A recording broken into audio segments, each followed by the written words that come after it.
serait 3 minutes pour la période des questions. Bonsoir, M. Langelier. Ce qui me préoccupe le plus, c'est votre conclusion numéro 1 et votre conclusion 4B. Pour moi, l'État, c'est une population qui occupe un territoire depuis très longtemps, et l'État, c'est aussi son double qui représente l'autorité. Alors nous, l'État, ici, on détient en toute légitimité sur ce territoire. On n'a connu plus de gouvernement, donc plus d'un État dans le sens l'État et son double, si vous voulez. Et dans ce sens-là, le 4B, je ne crois pas qu'on soit vidé de nos compétences intellectuelles et non plus que les représentants de l'autorité soient vidés de compétences intellectuelles, au contraire. Puis là, j'arrive au numéro 1, puis je trouve ça extrêmement angoissant, comment vous dire, là. Je pense à Louis Liel, à Delorier. Donc, pour moi, ce n'est pas un abandon de l'intérêt public. Pour moi, c'est une trahison, tout simplement. Et puis, ça remet en question la légitimité de cette autorité.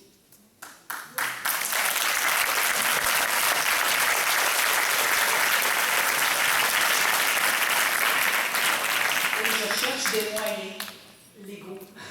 C'est clair qu'il y a un choix politique, là. Puis en matière politique, moi, je n'ai pas de compétences plus que vous, là. Mon opinion et la vôtre sont égales là-dessus.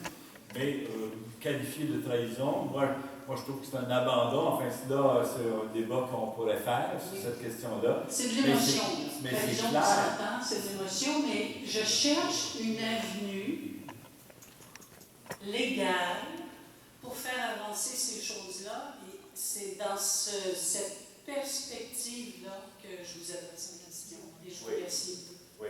Alors, écoutez, moi, là, on est à l'étape d'un projet de loi. Donc, c'est aux citoyens de se manifester, c'est aux élus d'intervenir. Vous savez, on est dans le débat politique actuellement. C'est un projet de loi. Alors, et moi, je pense, l'expérience dans les gaz de schiste, qu'est-ce qu'elle nous a montré?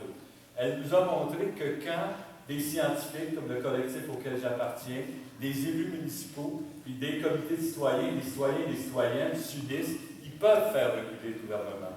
Et c'est ça qu'il faut faire actuellement.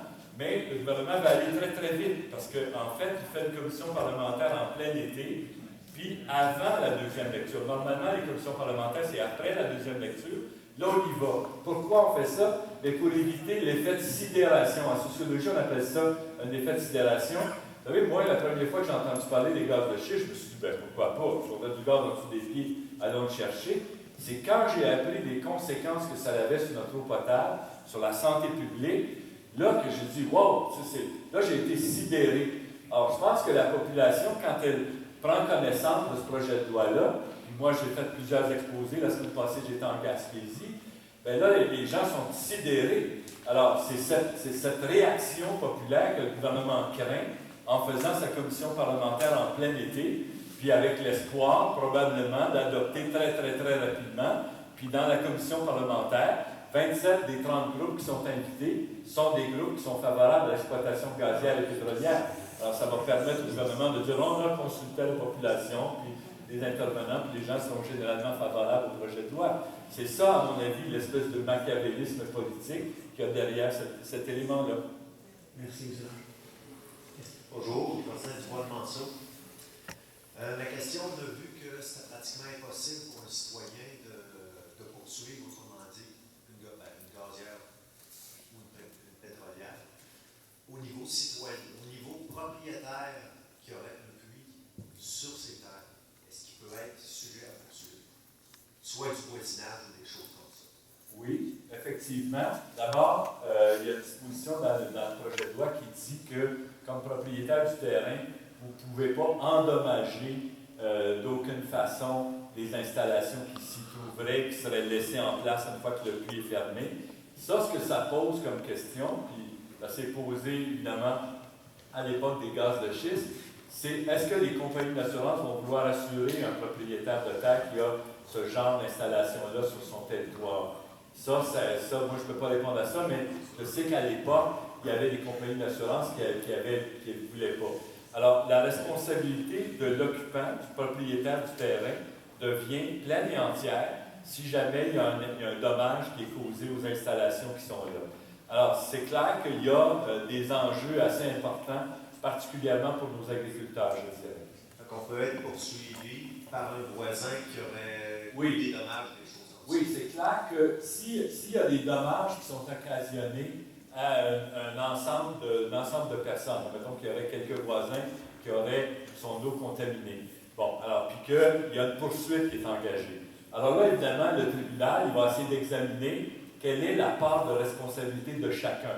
Évidemment, celui qui a pollué l'eau, il va être plus responsable que celui qui a permis cette pollution-là en faisant la location. Moi, je ne vous dis pas que le propriétaire qui aurait consenti un bail aurait le même niveau de responsabilité que la compagnie qui aurait fait la pollution, mais certainement que sa responsabilité serait engagée sur le plan juridique, effectivement, s'il a fait cette concession-là, à mon avis, plus clairement. Donc, Merci. on est mieux de s'en aller en expropriation. Oui, Comme mais ça, les voisins à côté vont avoir le même problème. Parce que là, on est obligé de signer le contrat avec eux autres. Il faut s'entendre avec eux autres.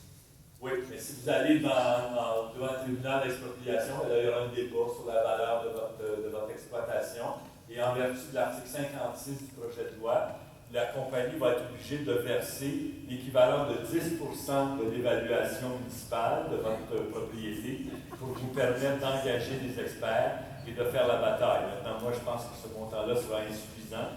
200 de l'heure et plus, les avocats, là, ça va assez vite, le timer.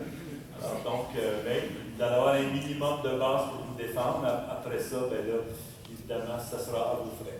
Il resterait une question. Merci. Bonsoir, Corina Bastiani. Écoutez, dans la note explicative du projet de loi, il est clairement mentionné que le gouvernement a l'intention de créer une personne morale dans la transition énergétique Québec, entreprise qui n'est pas créée. Je crois, du moins, je n'ai pas réussi à trouver l'information à ce sujet, dont l'objectif est de recevoir les redevances de l'extraction pétrolière. Ça n'est pas un peu en conflit avec la loi sur le commerce. C'est comme si le gouvernement se substituait son rôle de bien commun pour faire de l'entreprise privée. Bien, le gouvernement peut concéder ses droits. Quand on fait des PPP, par exemple, en matière de construction d'édifices publics, le gouvernement concède ses droits. Alors, il peut concéder ça effectivement à un autre organisme. Mais là, vous êtes dans la première partie du projet de loi. Oui. Vous n'êtes pas dans les lois sur le hydrocarbures. Non, mais alors, le machiavélisme du gouvernement, il y a quelqu'un qui m'a dit c'est un mammouth de droit, ce projet de loi-là. Au sens que c'est un projet de loi mammouth comme le gouvernement c'est peut comme vous donner. si la deuxième partie venait nourrir la première partie, qui est Transition énergétique Québec, qu'on n'explique pas l'entreprise morale va être constituée de qui, ni va servir à quoi, ni... Non, là, il y aurait toute une autre critique, une autre soirée qu'on pourrait faire sur la première partie de la loi. Mais là, moi, je me suis concentré sur la seconde partie qui est la loi sur les hydrocarbures. Mais en soi, on ne peut pas considérer que le gouvernement agit illégalement en confiant à une société le soin de recueillir les redevances, si tant est qu'il y en a, là, parce qu'il faut voir qu'en Amérique du Nord, les redevances, c'est pas bien fort. Là. Alors, le peu de redevances, par exemple, prenez l'exemple du gaz de schiste, ça nous a coûté cher, on n'a jamais rien obtenu avec ça. Là. Alors donc, oui, s'il y a des redevances, il y en aurait peut-être, là, parce que, écoutez, les chiffres ont été complètement fantaisistes dans le cas de l'exploitation d'Anticosti. Moi, je reviens d'Anticosti, j'ai rencontré les citoyens là-bas. C'est invraisemblable les chiffres qu'on a avancés, parce qu'en fait, sans argent public, il n'y aurait jamais d'exploitation Anticosti. Monsieur Langelier, je vais devoir mettre fin à la période de questions, si vous voulez, parce que, étant donné qu'il est presque 8h30, il reste la conférence de M. Goldman. À votre connaissance, la constitution de cette entreprise Montréal-là n'est pas déclarée, là. C'est ce que vous dites. Non, c'est dans le projet de loi. Il n'y a rien adopté pour le moment. Il n'y a rien adopté. C'est un... Merci beaucoup.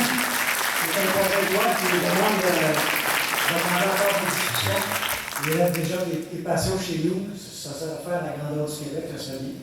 Alors, juste avant de passer à la conférence de M. Goldman, tout à l'heure, j'ai oublié de de mentionner la présence de conseillers municipaux, également des municipalités de Batiscan, des Chenaux, des Saint-Pierre, des Béquets, je crois.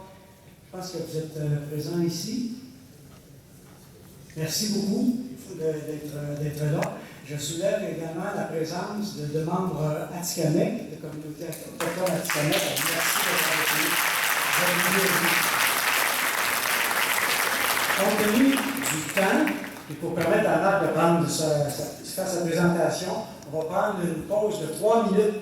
3 minutes, ça veut dire juste le temps de se lever, se dégourdir, parce que nous avons terminé vers 9 h et M. Goodman va avoir sa présentation. Enfin, je vous reviens en quelques minutes.